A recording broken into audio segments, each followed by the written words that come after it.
Hi everybody, it's Valerie from Eartherella Soap and Candle Company. I was asked recently on my Facebook page if I could do a video showing how I stamp my cold process soaps. So I thought that was a great idea. So this video is going to show you how I stamp my cold process soaps.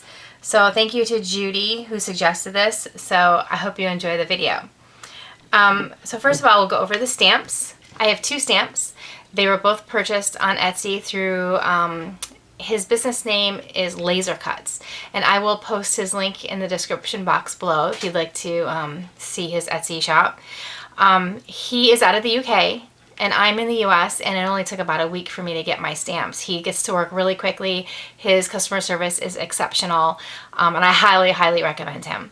The first one I purchased had my Eartherella Soap and Candle Company logo on it, and as you can see there's a tree right there that's built into my logo.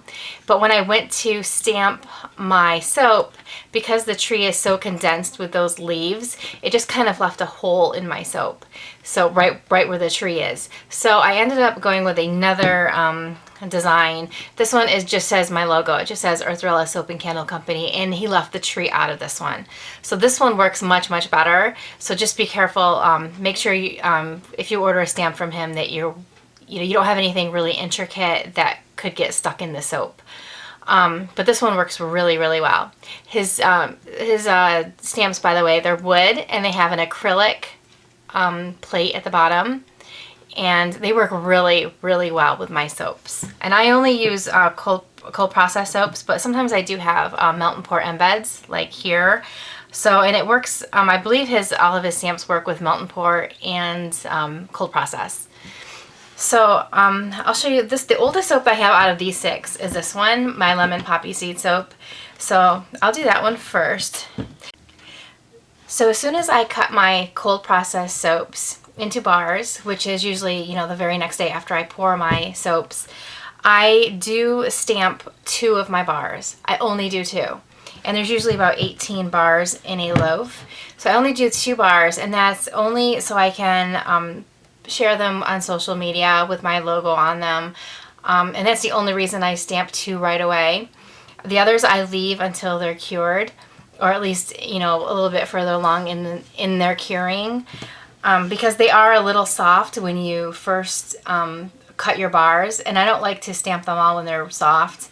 So for that reason, I only do 2 just for social media reasons, to share it, and that's it.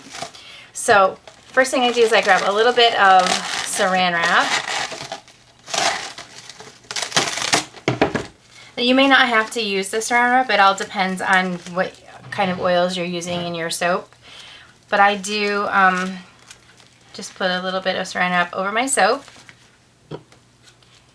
And then I did write an E on the handle, just so I know when I'm stamping it which side is up, because I don't want to end up stamping it upside down on my soap.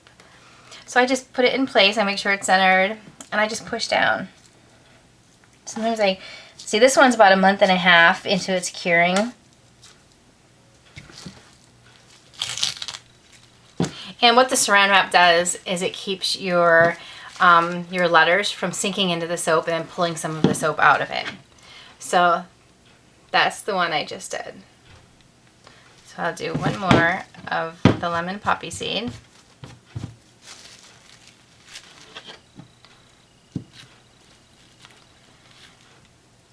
So I just make sure it's in place, it's centered, and I just push down. You can use a mallet if you needed to, a rubber mallet, just to push it down into your soap a little bit better, but I really haven't needed to do that.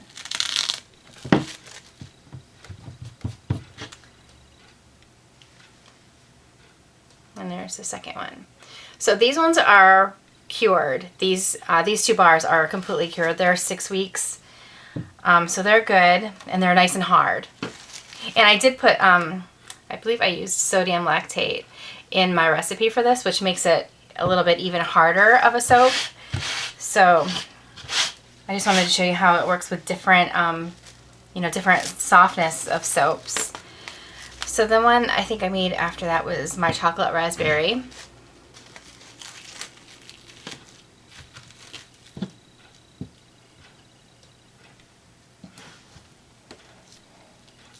And sometimes, you know, I give it a little, I rock it back and forth a little bit if it needs it. That one came out perfect. See, this one's a little bit softer than my lemon poppy seed soap. So that one stamps perfectly. I think this one's about 4 weeks into its cure. But it's a different recipe also.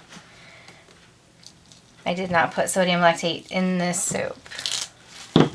So you can see how those came out. And then I have my my zucchini blossom soap. I had to think about that. This is my gardener soap, and it has pumice in the batter. So now sometimes I stamp them lower, sometimes at higher, sometimes in the middle. It depends on the design. This time I want right in the center.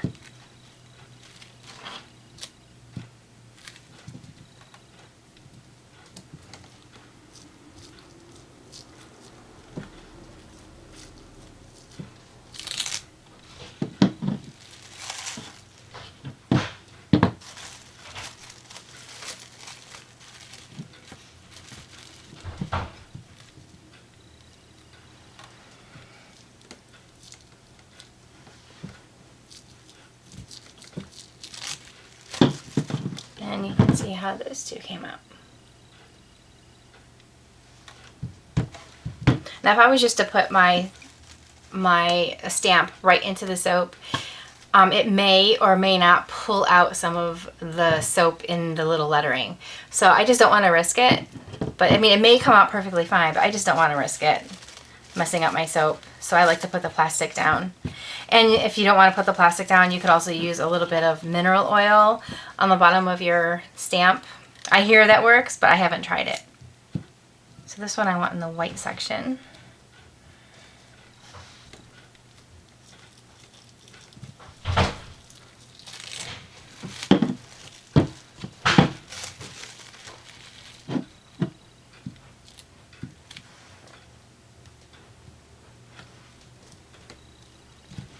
This one I just made like a couple weeks ago, so this one's still curing, still a little bit soft.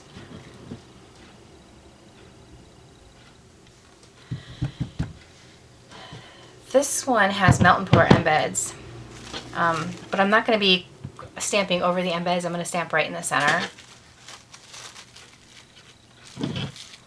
And this is a pretty hard bar of soap too. This one, yeah, this is just a harder bar.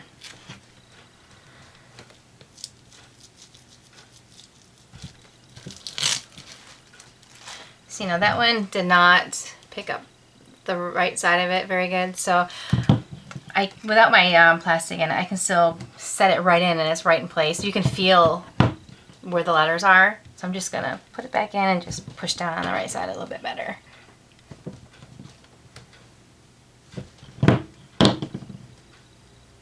There.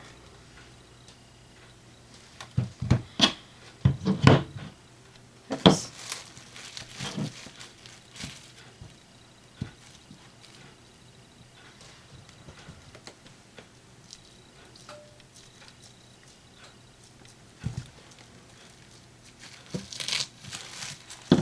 This one's a little crooked. It went up in the, is it crooked? I think it's a little bit crooked, but it's okay. You can still see. And then this one I just made within the last week. So this one's still kind of, well, this one's actually pretty soft still, but I'm gonna show you how I stamp this one. Yeah, this one goes right in. It's pretty easy. And I'll show you the difference between the two, between some that are recently cut and some that are cured. Now, you can see it happened in both of these. Do you see the little line up there? Because the soap is so soft, when I was rocking it back and forth a little bit, you actually hit the edge of the stamp. So when that happens, and it really sinks in. I don't know if you can see. If I go like this, can you see the word candle? It's like really sunk into the soap. So that's the difference between something that's a softer soap than one that's harder. like this one. Like nothing sunk in. This is right on the surface, just below the surface. So, and then while this one cures, it may or may not, you know, it may or may not kind of fill in a little bit, because as your soap cures, you're evaporating the water out of the soap, and your soap's going to shrink a little bit. So it may or may not affect your logo when you stamp it. So that's why I don't stamp more than 2 typically when I shortly after I cut them. So that is all there is, though, to cutting your soap, or cutting.